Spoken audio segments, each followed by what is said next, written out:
Welcome back to my channel. तो आज मैं आपके साथ फिर से एक वन शॉट एफएफ शेयर करने जा रही हूँ। ये एक मॉडर्न शानवन एंड जानी दोनों ही हैं और ऐसा एफएफ मैं पहली बार लिख रही हूँ, तो प्लीज़ मुझे कमेंट में बताना कि आपको पसंद आया है या नहीं। तो बिना ज़्यादा बातें किए आइए हमारे एफएफ को स्टार्ट करते हैं। अगर आप मेरे चैनल में नए हो तो मेरे चैनल को सब्सक्राइब कर दीजिए, वीडियो को लाइक कीजिए और कमेंट करके मुझे ज़रूर बताइए कि आपका एफएफ कैसा लगा। हम पहले हमारे दोनों मेन लीड से मिलते हैं। हमारे पहले मेन लीड से Shaw Vijan and Shaw Vibhushan, ये दोनों भी चांगसी और चांगसी सेन के बेटे हैं। ये दोनों ट्विंस हैं और इन्होंने बहुत कम उम्र में ही अपने फादर की तरह अपने बिजनेस को स्टार्ट किया है और आज इनका बिजनेस चाइना में टॉप नंबर पर आता है। वही दूसरे हमारे सेकंड मेन लीड हैं लेन वांग इबो एंड लेन वांग जी। ये दोनों भी बड़े बिजनेसमैन हैं और इनका बिजनेस भी चाइना में टॉप पर आता है। तो एफएफ को स्टार्ट करते हैं। लेन वांग जी एंड लेन वांग इबो दोनों ही अपने ऑफिस से अब घर आ रहे थे। दोनों ही एक ही कार में थे। आज दोनों का एक काम जल्दी खत्म हो गया था, इसीलिए दोनों ही आज एक साथ ही आ रहे थे। इन दोनों की कंपनी से अलग है, ये दोनों अलग अलग कंपनी के सीईओ हैं। आते हुए वांग जी ने कहा, इबो हम बहुत दिनों से काम कर रहे हैं, लगभग अपने पिछले 6 महीने से कोई भी छुट्टी नहीं ली है, तो मैं सोच रहा था कि हम कुछ दिनों के लिए ऑफिस की छुट्टी लेकर कहीं घूमने चलें। ये सुनकर इबो ने कहा, हाँ गगा, मुझे भी लगता है कि हमें कहीं घूम कर आना चाहिए। बहुत दिनों से काम कर रहे हैं, अब तो मेरा सिर भी पकने लगा है रोज़ रोज़ उन इस पेपर को देख कर। मैं थोड़ा घूमना चाहता हूँ। ठीक है, आज हम फादर से बात कर लेंगे, वांग जी ने कहा। उसके बाद वो दोनों अपने घर जाते हैं और लेन जो सोफे पर ही बैठे थे अपनी वाइफ कैमन ली के साथ, दोनों ही जाते हैं और अपने पेरेंट्स को ग्रीट करते हैं। उसके बाद वांग जी कहता है, डैड हम दोनों का अगले महीने का शेड्यूल लगभग फ्री है और जो काम है उसको हम दोनों के सेक्रेटरी हैंडल कर लेंगे, इसलिए हम दोनों सोच रहे थे कि हम 1 महीने के लिए कहीं घूमने चले जाएं। क्या आप हमारे साथ चलोगे? लेन ने सुना और कहा, तुम लोग जा सकते हो, मैं देख रहा हूँ पिछले दिनों से तुम बहुत बिजी हो, लेकिन हम दोनों नहीं जा सकते। इस महीने हमारी माँ के फ्रेंड की शादी है, हमें वहाँ जाना है, तो तुम दोनों जाओ और एंजॉय करो। इस पर वांग जी ने नोट किया और कहा, तो ठीक है, मैं अपनी सेक्रेटरी से हम दोनों की टिकट्स बुक करने के लिए कर देता हूँ। लेन ने नोट किया। उसके बाद उन सब ने डिनर किया और सोने के लिए चले गए। जैसा कि लेन ब्रदर्स ने डिसाइड किया था, वो दोनों सुबह 2 दिन बाद ही पेरिस के लिए निकल गए थे और जाते वक्त उन्होंने प्लेन में उनकी सीट 2 ऐसे पर्सन्स के साथ थी जिन पर उन्होंने कुछ ज़्यादा ध्यान तो नहीं दिया, पर ये लोग उनकी लाइफ में बहुत बड़ा रोल प्ले करने वाले थे। लेन वांगिबो ऐसे पर्सन के साथ बैठा था जो बिल्कुल उसकी तरह कोल्ड था।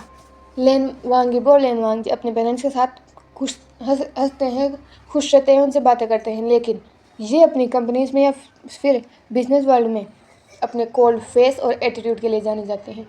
वांग ब्रदर्स का एटीट्यूड कोई भी कंपेयर नहीं कर सकता। ये काम के वक्त बहुत ज़्यादा सीरियस होते हैं और थोड़ी सी भी गलती को बर्दाश्त नहीं कर सकते।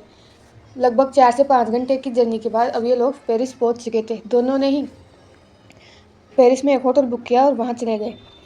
फ्रेशन अप होने के बाद दोनों ही एक रूम में मिले, वांग जी के रूम में। इबो ने कहा, गगा हम रेस्टोरेंट में डिनर करने के बाद किसी बार में जा सकते हैं। वांग जी ने कहा, सोच तो मैं भी ले रहा हूँ, पर तुम्हारा एल्कोहल टॉलरेंस तुम्हें पता है ना कितना है? तो इबो ने कहा, गागा आप भूल रहे हो, मेरा एल्कोहल टॉलरेंस बहुत ज़्यादा है, आप नहीं ड्रिंक कर सकते। वांग जी ने कहा, हाँ मैं जानता हूँ तुम्हारा टॉलरेंस कितना है, पर गागा आपकी बात मुझे शराब नहीं पीनी। तो वांग जी के फेस पर एक कन्फ्यूजन आ गया। उसने कहा, शराब नहीं पीनी तो इस बार मुझे कुछ अलग ट्राई करना है। वांग जी ने कहा, अलग ट्राई? हाँ, अब चलो तो सही, गगा बार में बहुत अच्छी लड़कियाँ होंगी, अब की बार मुझे सच में कुछ अलग ट्राई करना है। वांग जी इबो की बातों को समझ सकता था कि इबो को क्या अलग ट्राई करना है। वो इबो को शुरू से ही जानता है। इबो उसकी तरह शांत नहीं है, लेकिन जब से उसने बिजनेस ज्वाइन किया है वो बहुत ज़्यादा सीरियस हो गया है और उसने अपनी टीनेज लाइफ को ज़्यादा जिया नहीं है और उसे अपने भाई पर प्राउड फील होता है, क्योंकि इबो बिल्कुल उसी की तरह है और इतनी कम उम्र में सक्सेस पाना कोई छोटी मोटी बात नहीं है। इबो ने बहुत मेहनत की है और आज वो दोनों इस मुकाम पर हैं जैसा कि उन्होंने तय किया था। उन्होंने पहले एक रेस्टोरेंट में डिनर किया और उसके बाद वो दोनों ही बार के लिए निकल गए। इबो ने एक रेड शर्ट पहन रखी थी, सिल्क की और टाइट ब्लैक जीन्स। वहीं वांग जी ने वाइट शर्ट और जीन्स पहन रखी थी। दोनों ही बार में गए और इन्जॉय करने लगे। ईबो ने वांग जी को खींचकर वो डांस फ्लोर पर ले गया। ईबो को डांस करना बहुत पसंद है और ये आदत उसने वांग जी में भी डाल दी। वो दोनों उस म्यूज़िक बीट्स के साथ नाच रहे थे, अपनी बॉडीज़ को बहुत ही स्किलफुली मूव कर रहे थे, जैसे वो कोई स्किलफुल डांसर हो। वो तो अपनी ही दुनिया में मस्त थे, इस बात से अनजान कि दो पेयर ऑफ डार्क आइज उन्हीं को देख रही थी, उनके हर मूव को ऑब्जर्व कर रही थी। लगभग आधे घंटे तक डांस करने के बाद अब दोनों ही लेन ब्रदर्स थक चुके थे, इसीलिए वो बार काउंटर पर आकर अपने लिए ड्रिंक एंजॉय करते हैं। वो लोग अपनी ड्रिंक एंजॉय कर रहे थे, तभी उन्हें एक डीप और मेनली वॉइस सुनाई देती है। क्या हम आपको ज्वाइन कर सकते हैं? यह आवाज़ सुनकर दोनों ही ने सामने देखा तो वो शॉक हो गए, क्योंकि सामने बिल्कुल उनकी तरह ही ट्विन खड़े थे। उनमें से well built body, long slender leg and एक हैंडसम फेस, जिसे देखकर कोई भी अपना दिल एक बार में ही उनको दे बैठे। वांग जी ने उनकी तरफ देखा और कहा, हाँ बैठ सकते हो, हमने कौन सा इस बार को ऑन किया है। ये सुनकर उन दोनों के फेस पर एक स्माइल आ जाती है। वहीं उनमें वो दोनों खुद को इंट्रोड्यूस करवाते हुए कहते हैं, हाय मेरा नाम शाह विजान है और मेरा नाम शाह विभूषण। वांग जी और ईबो भी खुद को इंट्रोड्यूस करवाते हैं। उसके बाद विंग बोल्डली वांग जी के था इस पर हाथ रखते हुए कहता है, तो क्या आज तुम कोई स्पेशल टाइम बिताना चाहोगे? इस पर वांग जी ने विंग की तरफ देखा। वांग जी या ईबो दोनों ही समझ सकते थे कि विंग किस टाइम की तरफ इंडिकेट कर रहा है, और वो भी तो आज बार में इसीलिए आए थे अपनी टेंशन को कम करने या फिर कुछ नया ट्राई करने। ईबो ने कहा, क्यों नहीं, ज़रूर। ये सुनकर सीएन मतलब शाह विजान की आंखें चमक गई। उसने कहा, तो फिर हम यहाँ क्यों बैठे हैं, चलो चलते हैं। इस पर ईबो ने कहा, चलते हैं, क्या तुमने पहले से ही तय कर रखा है? तो विजान ने कहा, नहीं, पर यहाँ पर बहुत सारे होटल है, मैं जानता हूँ, मैं पहली बार यहाँ नहीं आया हूँ। दोनों लेन ब्रदर्स उनके साथ चले जाते हैं। वो जब रिसेप्शन पर पहुँचकर रिसेप्शनिस्ट पूछता है कि एक रूम या दो, तो चारों एक दूसरे की तरफ देखते हैं और चारों एक साथ बोलते हैं दो। उसके बाद वो रिसेप्शनिस्ट उन्हें की देती है और वो अपने अपने रूम्स में चले जाते हैं।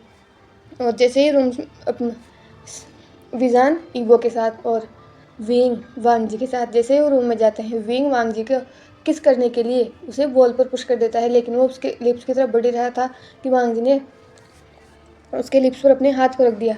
इस पर विंग ने कंफ्यूज होते वांग जी की तरफ देखा।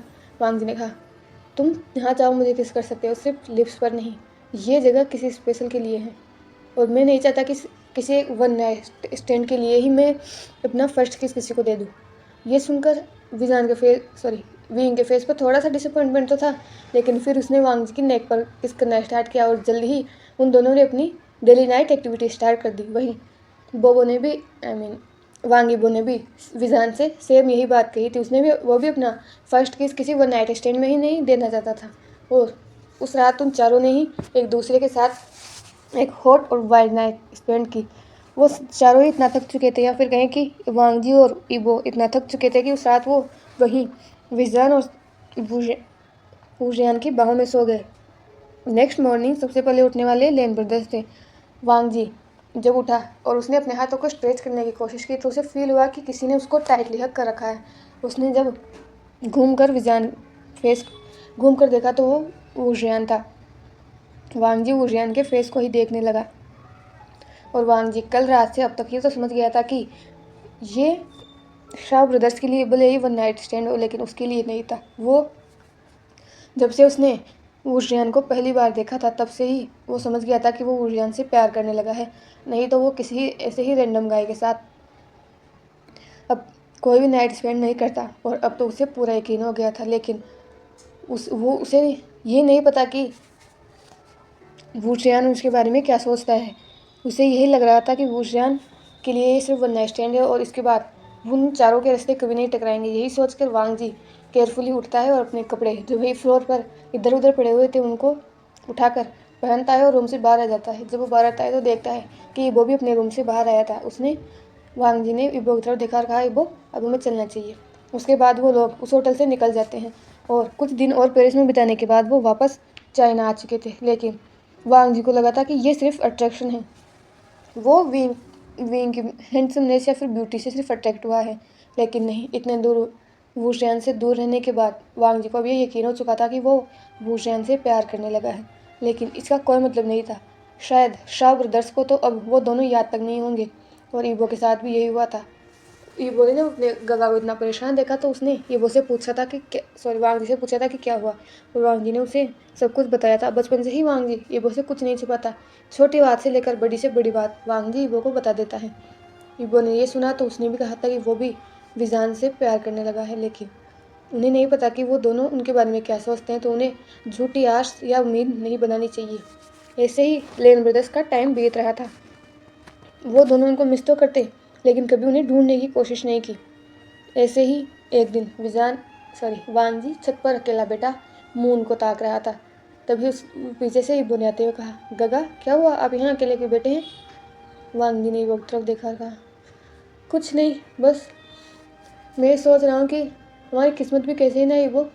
हम लोग इतने बड़े हो चुके हैं, लेकिन आज तक हम किसी रिलेशनशिप में नहीं रहे, या फिर किसी से हमने प्यार करने के बारे में सोचा तक नहीं, हमने किसी को डेट तक नहीं किया, और एक रात ने सब कुछ बदल के रख दिया। मुझे पहले कभी यकीन नहीं होता था कि लव एट फर्स्ट साइट हो सकता है, या फिर हम किसी को देख कर ही प्यार कर सकते हैं, लेकिन उन विंग से मिलने के बाद में ये सोच मेरी बदल चुकी है। पहले तो मुझे लगा था कि ये सिर्फ अट्रैक्शन है, पर अब जैसे जैसे दिन बीत रहे हैं ये अट्रैक्शन नहीं लग रहा। एबो, मुझे कुछ समझ नहीं आ रहा कि क्या करना चाहिए। एबो ने साय किया और कहा, आपने ठीक कहा गगा, पर हम इसमें कुछ नहीं कर सकते। शायद विजान और विंग को तो हम दोनों याद तक नहीं होंगे। तुमने सही कहा, वांग जी ने कहा। तभी ईबो ने कहा, तो फिर आपने डेट के ऑफर के बारे में क्या सोचा है? क्या आप हाँ करने वाले हैं? ईबो ने कहा, हाँ, हम वैसे भी किसी रिलेशनशिप में नहीं हैं और उन दोनों के बारे में कुछ नहीं पता, तो क्यों ना उन्हें भूल कर आगे बढ़ जाए। शायद हमारी नई लाइफ में हम उन्हें भूलने में मदद करें। ईबो ने भी आसमान की तरफ देखते हुए कहा, शायद आप ठीक करें, और वैसे भी अगर डेड ने हमारे लिए वो चुना है तो वो अच्छा ही चुना होगा। हम डेड ने पहली बार हमसे कुछ मांगा है, हम उन्हें इनकार नहीं कर सकते। वांग जी ने नोट किया, एक्चुअली लेन चिरेन वांग जी और ईबो के लिए एक फैमिली के ही दो लड़कों के रिश्ते लेकर आए थे। हालांकि वांग जी और ईबो को उन दोनों के नाम तो नहीं पता थे, ना ही उन दोनों ने उनकी फ़ोटोज़ देखी थी, लेकिन चिरेन ने कहा था कि उन्हें लड़के पसंद हैं और वो चाहता है कि ईबो और वांग जी उनसे ही शादी करें। तो ईबो और वांग जी को भी कोई परेशानी नहीं थी शादी करने में। वहीं दूसरी तरफ उनकी शादी 2 हफ्ते बाद थी, और इसमें उनको 2 या 3 दिन की ऑफिस से छुट्टी लेनी थी, इसलिए अभी वो काम में बहुत ज़्यादा बिजी थे। ईबो के वांग जी के सेक्रेटरी को लेन चिरेन ने उस पर्सन की फ़ोटो दी थी जिससे वांग जी की शादी होने वाली थी, लेकिन उस दिन वांग जी की एक मीटिंग थी, इसलिए अर्जेंसी में वांग जी ने वो फ़ोटो देखी नहीं, और पता नहीं कहीं वांग जी से फ़ोटो गिर गई। वही रही बात ईबो की, ईबो को भी उसके सेक्रेटरी ने फ़ोटो दी थी, लेकिन उसे उसी दिन बिजनेस ट्रिप पर निकलना था 2 दिन के लिए, इसीलिए उसने इस फ़ोटो पर ध्यान नहीं दिया और वो चला गया। और जब वो वापस आया तो शादी में एक ही दिन था, तो अब कोई फ़र्क भी नहीं पड़ता था कि वो फ़ोटो देखे या न देखे, शादी करनी ही थी। और वो शादी का दिन भी आ चुका था। वांग जी और ईबो अलग अलग रूम्स में तैयार हो रहे थे। दोनों ने ही वाइट ड्रेस पहन रखी थी, बस अंदर इतना ही था कि वांग जी ने फुल वाइट पहन रखा था एंड ईबो के पास ईबो का कोट वाइट था एंड अंदर स्काई ब्लू शर्ट थी। दोनों ही बहुत ही हैंडसम लग रहे थे, या फिर कहें प्रिटी और ब्यूटीफुल लग रहे थे। वांग जी तैयार होने के बाद ईबो के रूम में आया। उसने जब अपने भाई को देखा तो उसके फेस पर स्माइल आ गई। उसे यकीन नहीं हो रहा था कि कब उसका भाई उसके साथ इतना बड़ा हो गया। वो दोनों एक दूसरे से बातें करने लगते हैं। तभी लेंचरेन और कैरमली अंदर आते हैं। दोनों ही अपने बच्चों को देख रहे थे कि वो कितने बड़े हो गए। सच में बच्चे यूं ही बड़े हो जाते हैं। कैरमली और लेंचरेन दोनों की आंखों में ही आंसू थे, और उन्हें देखकर दोनों लेन ब्रदर्स की आंखों में भी आंसू आ गए। थोड़ी देर तक उन्होंने अपना फैमिली मूवमेंट एंजॉय किया। उसके बाद लेंचरेन वांग जी और ईबो का हाथ पकड़कर उन्हें असल में ले गए। पूरा वांग मेंशन डेकोरेटेड था, और वो शादी वांग मेंशन के गार्डन में होने वाली थी, जो कि बहुत बड़ा था, और वहीं पर सारी तैयारियां की गई थी। बहुत बड़े बड़े बिजनेसमैन आए हुए थे, लगभग आधी चाइना की मीडिया तो वही थी। आखिर लेंस कितना बड़ा नाम है कि उनके लिए अगर उनके घर की छोटी सी बात ही बाहर चली जाए तो वो बात बहुत बड़ी राय का पहाड़ बन जाता है। तो यहाँ तो शादी की बात थी, और वो भी उनकी शादी बहुत बड़े बिजनेसमैन से होने वाली थी। हालांकि लेन वांग जी और वांग ईबो को तो नहीं पता था कि उनकी शादी हो किससे रही है, लेकिन वो अगर उनकी शादी हो रही हो तो लेन चले ने अपने बेटों के लिए कोई ऐसा वैसा पसंद तो ढूंढा नहीं होगा। दोनों ही अपने फादर का हाथ पकड़कर एसल तक पहुंच चुके थे। लेन चिरेन ने अपने दोनों बेटों का हाथ उनके होने वाले हस्बैंड्स के हाथ में देते हुए कहा कि उनके बेटों का ख्याल रखें। ईबो और वांग जी ने सामने सिर्फ सुना। उसके बाद उन दोनों ने ही मतलब सामने वाले पर्सन्स ने उनके हाथों को जेंटली पकड़ा और उन्हें स्टेज पर ले गए। अब वो चारों एक दूसरे के सामने खड़े थे। वांग जी अपने होने वाले हस्बैंड के सामने खड़ा था और ईबो अपने होने वाले हस्बैंड के सामने खड़ा था। उन दोनों ने अभी तक भी उनकी शक्ल नहीं देखी थी। उन दोनों की ही नज़रें झुकी हुई थी और फेस पर कोई इमोशंस नहीं थे। यहाँ आने के बाद भी वो दोनों विजान और वीन को भूल ही नहीं पा रहे थे। वो जानते हैं कि ये गलत है, उनकी शादी हो रही है, उन्हें अब अपना पूरी अटेंशन अपने हस्बैंड्स पर रखनी होगी और अगर उन्होंने अपने दिल में किसी और को रखा तो ये उनके हस्बैंड्स के लिए चीटिंग होगी। लेकिन वो कुछ नहीं कर सकते थे। आखिर प्यार प्यार होता है और ये किसी के रोके थोड़ी ना रुकता है। उन चारों की शादी एक साथ ही होने वाली थी। प्रिस्ट ने उनसे वोव्स स्टार्ट करवाए और पहले दोनों ग्रूम्स ने अपने वोव्स लिए, उसके बाद वांग जी और ईबो ने अपने वोव्स लिए। लेकिन जैसे ही उन्होंने अपने ग्रूम्स की आवाज़ सुनी वो दोनों अपनी जगह पर स्टैंड हो गए, क्योंकि ये आवाज़ बहुत ही फेमिलियर थी, बहुत ज़्यादा ही फेमिलियर, जिसको उन्होंने लगभग 1 महीने पहले ही सुना था। दोनों की ही अपनी आंखों को ऊपर उठाने की हिम्मत नहीं हो रही थी, क्योंकि उनकी आंखें नम हो चुकी थी। उन्हें ये तो पता चल गया था कि सामने कौन है, उनके हस्बैंड्स कौन हैं। अब प्रेस ने उन चारों को एक रिंग एक्सचेंज करने के लिए की और उन चारों ने ऐसा ही किया। उन्होंने ईबो ने अपने हस्बैंड को और ईबो के हस्बैंड ने उसको तथा वांग जी ने अपने हस्बैंड को और वांग जी के हस्बैंड ने उसको रिंग पहनाया। और प्रेस ने कहा कि आप लोग किस करके अपनी मैरिज को लॉक कर सकते हैं। जैसे ही वांग जी और ईबो ने ये सुना, उन्होंने फाइनली अपनी नज़रों को उठाकर अपने ग्रूम्स की तरफ देखा, जो और कोई नहीं बल्कि विजान और शाव विभूषण थे। ईबो के सामने विजान खड़ा था और वांग जी के सामने वीन खड़ा था। उन दोनों को ही नहीं पता कि कब उन दोनों की आंखों से आंसू उनके चीक्स पर चले गए। उसके बाद विजान और ईबो ने अभी भी वांग जी और ईबो की प्राइवेसी का ध्यान रखा। उनको पता था कि ईबो और वांग जी को नहीं पसंद कि कोई उन्हें लिप्स पर किस करे, इसीलिए उन्होंने उनके बस फॉरहेड पर किस किया और ईबो और वांग जी ने बस अपनी आंखें बंद कर ली। उसके बाद प्रिंस ने अनाउंस किया कि मैं आज विजान और वांग ईबो एंड शाव विभूषण एंड लेन वांग जी को एक दूसरे के लॉफुल वेडेड हस्बैंड घोषित करता हूँ। उसके बाद उस पूरे हॉल में तालियों की आवाज़ें सुनाई दे सकती थी। उसके बाद थोड़ी देर तक वहाँ पर बैंक्वेट होता है। बैंक्वेट एंजॉय करने के बाद अब लेन ब्रदर्स की वहाँ से जाने के बारे थे। लेन फैमिली बहुत ज़्यादा ही इमोशनल हो रही थी। लेन ब्रदर्स एक ऐसे घर में जाने वाले थे जो उनकी दोनों फैमिलीज ने उन्हें गिफ्ट किया था, क्योंकि लेंस के भी दोनों ही बेटे जा रहे थे। तो पहले उनमें ये इस बात को लेकर थोड़ा सा झगड़ा था कि शाह ब्रदर्स लेंस ब्रदर्स के पास उनके घर में आएंगे या फिर लेन ब्रदर्स शाह ब्रदर्स के पास उनके घर में जाएंगे। तभी विजान ने एक आइडिया दिया और उसी आइडिया से उन चारों के लिए घर बनाया गया, जो लेन मेंशन और शाह मेंशन के पास था और उन चारों की कंपनियों के पास था, जिससे उन्हें कहीं भी आने जाने में कोई दिक्कत ना हो और लेन फैमिली या शाह फैमिली को जब भी अपने बेटों की याद आए तो वो उनसे मिलने आ सकते हैं। सबको बाय करने के बाद अब ईबो विजान के साथ उसकी कार में और वांगी विजान के साथ उसकी कार में अपने मेंशन के लिए निकल गए थे। वो पूरी कार राइड शांत थी, कोई कुछ नहीं बोल रहा था और लगभग आधे घंटे बाद वो लोग अपने न्यू मेंशन में पहुंच चुके थे। विजान और ईबो कार से उतरते हैं, वहीं दूसरी तरफ वांगी और वुशियान भी अपनी कार से उतरते हैं। चारों ही चुपचाप उस मेंशन के अंदर चले जाते हैं और अब दोनों लेन ब्रदर्स ने अपने आर्म्स को अपने चेस्ट पर क्रॉस किया और शाह ब्रदर्स की तरफ देखने लगे। विजान ने कहा, क्या? तो ईबो ने कहा, क्या तुम्हारी शादी हमसे कैसे हो सकती है और तुमने हमें ढूंढा कैसे? इस पर वींग ने कहा, उस दिन जब हमने तुम्हें पहली बार बार में देखा, हमें नहीं पता तुम्हें कुछ फील हुआ या नहीं, लेकिन हम दोनों मैं वांग जी से और विजान ईबो से उसी वक्त प्यार करने लगे थे और हमारी उस एक रात के बाद तो हम दोनों को कंफर्म हो गया था कि ये सिर्फ अट्रैक्शन नहीं है या फिर कोई भी फिजिकल नीड नहीं है, हम दोनों तुमसे प्यार करते हैं। और मैं वांग जी को सुबह बताने वाला था, लेकिन जब मैं उठा तब तक तुम दोनों जा चुके थे। ये जानकर मैं डिसअपॉइंटमेंट तो हुई, लेकिन हम कुछ नहीं कर सकते। लेकिन हम जब चाइना आए तो हमने तुम्हारे बारे में सर्च किया कि तुम्हें तुम्हारा नाम तो पता था और उसका सर्च करने के बाद हम लोग चौंक गए। तुम लोग लेंस थे इतने बड़े बिजनेसमैन, और हम एक ही जगह रहकर, हम लोग एक ही देश में थे और हम कभी मिले ही नहीं।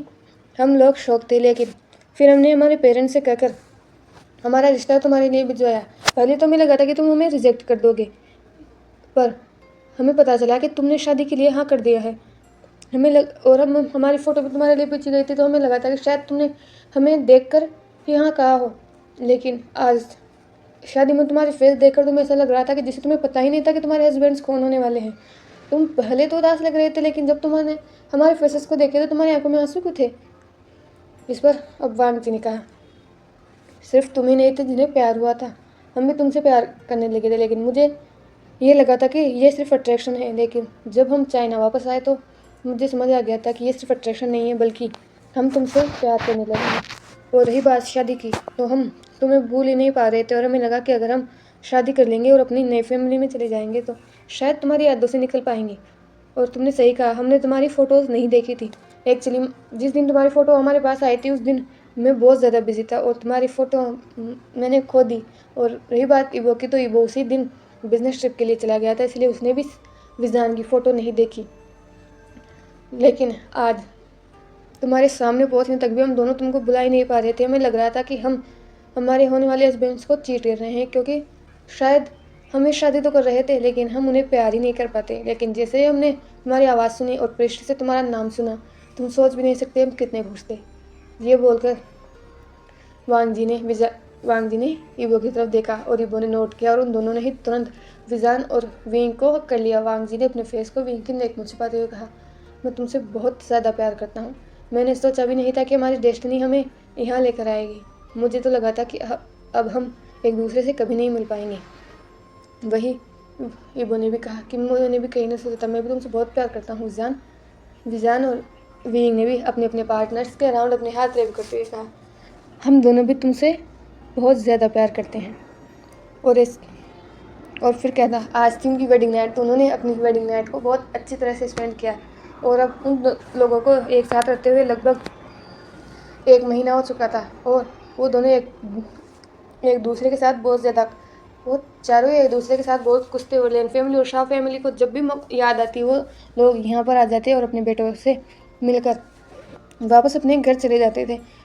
ये सिर्फ 2 फैमिलीज़ के बीच नहीं बल्कि 2 कंपनियों के बीच भी रिश्ता जुड़ा था। तो अब लेन कॉरपोरेशन और शाह कॉरपोरेशन दोनों ही अपनी अलग ही ऊंचाई को छू रहा था। और एक महीना हो चुका था, लेकिन कोई था जिन्हें इनकी ये खुशियाँ बर्दाश्त नहीं हो रही थी, और इसीलिए उसने एक दिन इविल प्लान बनाया। एक दिन ईबो और वांग जी की एक ही मीटिंग थी, उन दोनों को एक ही मीटिंग में जाना था, इसलिए वो दोनों साथ ही जा रहे थे। वो तभी अचानक उनकी कार रुकी। वांग जी ने जब ड्राइवर से पूछा कि क्या हुआ, तो ड्राइवर ने कहा कि सामने कोई पर्सन लेटा हुआ है। और ड्राइवर उस पर्सन को देखने चला गया, लेकिन जैसे ही ड्राइवर कार से बाहर निकला, किसी ने ईबो और वांग जी के नोज़ पर क्लोरोफॉर्म वाला रुमाल रख दिया और वो वहीं बेहोश हो गए। अगली बार वांग जी को जब होश आया तो वो एक रूम में था जो डार्क था और उसमें बस डिम रेड लाइट जली हुई थी। उसने ईबो की तरफ देखा तो वो भी बेहोश था। उसने ईबो को आवाज़ लेकर उसको होश में लेकर आया और उन्हें एक आवाज़ सुनाई देती है, तो तुम लोगों को होश आ गया? मुझे लगा था कि तुम अभी तक और बेहोश रहने वाले हो। ईबो ने गुस्से से सामने की तरफ देखते हुए कहा, अगर तुम्हें इतनी हिम्मत है तो हमारे सामने आओ, कायरों की तरफ पीछे क्यों छिपे हुए हो? ये सुनकर सामने वाले पर्सन को गुस्सा आ गया और वो सामने आया। वांग जी ने उस पर्सन की तरफ देखा और कहा, हाँ पेंग, तुमने हमें क्यों किडनैप किया है? तो सामने वाला पर्सन जो कोई और नहीं बल्कि वेन हापेंग था। ये लोग अपने इलीगल बिजनेस करते हैं, इसीलिए ये कभी ज़्यादा ऊंचाइयों पर नहीं पहुंच पाए, और इन्होंने दोनों कंपनियों में ही अपना प्रोजेक्ट लगाने की कोशिश की, लेकिन लेंस और शाह दोनों को ही पता था कि ये लोग कितने करप्टेड है, इसलिए दोनों ने ही इनकी पार्टनरशिप को एक्सेप्ट नहीं किया, और इसी का गुस्सा वेन फैमिली को था, और इसीलिए उसने आज इन दोनों को किडनैप किया था, क्योंकि वो इनका इस्तेमाल करके बहुत अपने शेयर लेन कॉरपोरेशन और शाह कॉरपोरेशन में इन्वेस्ट करना चाहता था, जिससे लगभग आधी से ज़्यादा लेन और शाह कॉरपोरेशन उनके हो सके। उसने कहा, मैंने तुम्हें किडनैप क्यों किया है? तुम लोग अलग ही ऊंचाइयों पर पहुंच रहे हो, और तुम्हारी हिम्मत कैसे हुई हमारे प्रोजेक्ट को मना करने की? हम तुम्हारे साथ खुशी से पार्टनरशिप करना चाहते थे, लेकिन तुम में बहुत एटीट्यूड है लेनवांग जी। तभी ईबो ने चिल्लाते हुए कहा, तुम्हारी हिम्मत कैसे हुई? तुम्हें पता भी है हम कौन हैं? अगर हमारे हस्बैंड्स को पता चला तो वो तुम्हें यहाँ जिंदा जला देंगे। यह सुनकर हापेंग ने लगार कहा, मैं यही तो चाहता हूँ कि उन्हें पता चले। और तुम्हारी हिम्मत कैसे हुई मुझसे इतना ऊंची आवाज़ में बात करने की। ये बोलकर उसने ईबो के गाल पर एक स्लैप किया और ईबो वहीं पर ही बेहोश हो गया। वांग जी ने जब देखा तो उसने अपने आप को छुड़वाने की कोशिश की, लेकिन उसके हाथ और पैर दोनों ही बंधे हुए थे। हापेंग ने वांग जी के बालों को टाइटली होल्ड करके उसके फेस को अपने पास लाते हुए कहा, तुम चारों खुद को समझते क्या हो? तुम बड़े बिजनेसमैन हो, तुम खुद कुछ भी कर सकते हो। आज मैं देखता हूँ कि जब तुम्हारे पास क्या बचता है। तुम्हें अपनी खूबसूरती पर बहुत ज़्यादा घमंड है। आज मैं तुम्हारी इस खूबसूरती को ही नहीं रहने दूंगा। ये बोलकर वो वांग जी को थप्पड़ मारने ही वाला था, तभी उस रूम का डोर धड़ से ओपन होता है और हापेंग जब देखता है तो वो अपनी जगह पर ही शॉक हो जाता है और कांपने लगता है। कुछ सामने विजान और विभूषण खड़े थे, जिनकी आंखों में खून उतरा हुआ था।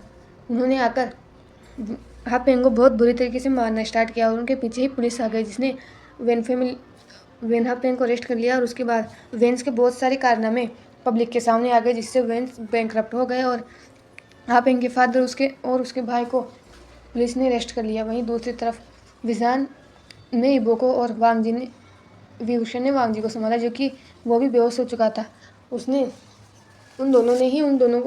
वो दोनों हॉस्पिटल ले गए। थोड़ी देर तक चेक करने के बाद डॉक्टर बाहर आया। विजान और विंग जो बाहर थे और लेन फैमिली और शाह फैमिली भी वहाँ आ चुकी थी। उन्होंने कहा कि उन्हें क्या हुआ है, वो बेहोश क्यों हो गए। उस डॉक्टर के फेस पर एक स्माइल थी। उसने कहा, congratulation mister Shah, mister Ebo and Wang ji 1.5 month pregnant है। ये सुनकर विजान और विंग को तो जैसे यकीन ही नहीं हुआ। उन्हें बेबीज पसंद है, लेकिन ईबो और वांग जी दोनों ही मेल है, तो उन्होंने अपने खुद के बेबीज को कभी एक्सपेक्ट नहीं किया था। वो बेबीज को अडॉप्ट करना चाहते थे, लेकिन आज ये सुनकर उनकी खुशी का कुछ ठिकाना ही नहीं था। फिर भी वो कंफर्म करना चाहते थे। इसलिए विजान ने पूछा, डॉक्टर आप ये क्या क्या बोल रहे हैं? वो दोनों मेल्स हैं, वो प्रेग्नेंट कैसे हो सकते हैं? तो उस डॉक्टर ने कहा कि हाँ, वो मेल्स हैं, लेकिन कुछ मेल्स होते हैं जो प्रेग्नेंट हो सकते हैं।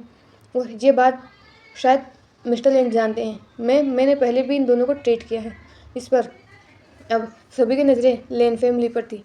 लेन चिरेन ने नोट करते हुए कहा, हाँ, मैं पहले से ही जानता था कि मेरे दोनों बच्चे ही प्रेग्नेंट हो सकते हैं, इसीलिए मैंने उनकी शादी तुम दोनों से करवाई। मेरा मतलब है उन्हीं के जेंडर मेल से करवाई। मैं चाहता था उनकी शादी किसी अच्छे घर की लड़कियों से भी करा सकता था, लेकिन मैं जानता था कि वो दोनों अपनी फैमिली को हायर दे सकते हैं, तो मुझे किसी से उनकी शादी करवाने की ज़रूरत नहीं थी। और जब से मेरे दोनों बेटे ट्रिप से वापस आए थे, तब से मैं देख सकता था कि वो दोनों पहले जैसे नहीं रहे, वो बदल चुके हैं। और जब मैंने इंक्वायरी की तो मुझे पता चला कि उन दोनों ने पेरिस में क्या किया है। और तुम्हें क्या लगता है मैंने तुम्हें ऐसे ही एक्सेप्ट कर लिया? नहीं, मैंने तुम्हें इसलिए एक्सेप्ट किया क्योंकि मेरे दोनों बेटे तुम दोनों को पसंद करते थे। ये सुनकर विजान और विभूषण तो अपनी जगह पर ही शॉक हो गए। उन्हें तो लगा ही नहीं था कि लेन चेन ऐसे हो सकते हैं। उन्हें तो लगा था कि ये शादी अरेंज मैरिज है, लेकिन हाँ, ये अरेंज मैरिज तो है, लेकिन ये लेन चेन ने अरेंज करवाई है अपने बेटों के लिए। ये बात जब ईबो और वांग जी को पता चली तो वो भी बहुत ज़्यादा खुश थे। और इसी हैप्पी एंडिंग के साथ ये FF यही एंड होता है। आई नो ये बहुत सिली FF है, फिर भी बताना कि आपको FF कैसा लगा, कमेंट में मुझे ज़रूर बताना। और मेरे चैनल को लाइक, शेयर और सब्सक्राइब कर देना। And thank you for watching. मिलते हैं एक नए वीडियो में।